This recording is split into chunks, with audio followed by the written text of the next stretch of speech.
Seminar this year had a lot of people from all around the world, and the seminar now takes on a very major role in the international record business. I'm sure that everybody must know by now, maybe it's a little late for some of you to know, that there is some sort of strange national effort to bring censorship to first the rock and roll industry, then to the video industry, then the National Council of Churches wants to have ratings on normal television programming, and then it'll get to books, and then it'll get to any kind of sign you want to carry around the street, and then you'll all be wearing the same color clothes, and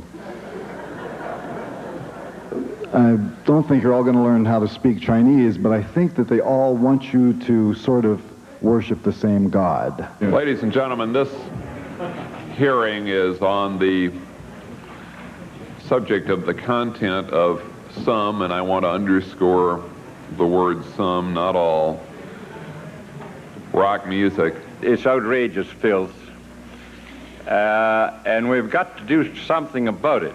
The outrageous edge of rock and roll has shifted its focus from Elvis's pelvis to the saw protruding from Blackie Lawless's codpiece on a Wasp album. I believe it was you who asked the question of Mrs. Gore whether there was any other indication on the album as to the contents, and I would say that a buzzsaw blade between a guy's legs on the album cover is a good indication that it's not for little Johnny. The problem is that the music might reflect the behavior, attitudes, values of those in the 18 or older bracket. However, when that music is listened to by 12-year-olds, 11-year-olds, and 10-year-olds, it moves from the area of being a reinforcer and an encourager into the role of educator. And many of these young children are being educated in these things before they have any kind of frame of reference to properly put it in. As a policy guide for the individual companies. I believe that most people in the United States are smart enough to realize that if a parent does not want their children to hear objectionable material, they have many alternatives. 1, don't buy a record at all. 2, shop in the children's section. Get your 8 or 9-year-old child a Smurf record or something like that. 3, buy instrumental music. Have you ever thought of letting your children hear jazz or classical music?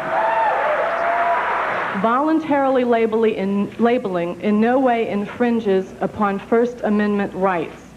Labeling is little more than truth in packaging, by now a time-honored principle in our free enterprise system. And without labeling, parental guidance is virtually impossible. What I suspect is that because rock and roll music reaches so many different people, and it does reach them on a repetitive level, and it does form an important part of their life, if you can control that medium, you are going to be able to control the ideas which go out to those young people. And there are some people who don't want to have young people thinking too much, because you got to keep them really stupid to buy certain products and to vote for certain people. You have the right to your congressman, your senator, to the FCC, to the sponsors of all the programs that you like, to your radio station. You can write letters and tell them how you feel about it. It's only made for a market or only made for money. It's music which comes from the heart, and it's music which is fresh. The major record companies view it as the next new hairdo or the next new wardrobe, and seems to be no long-term commitment to anybody's career.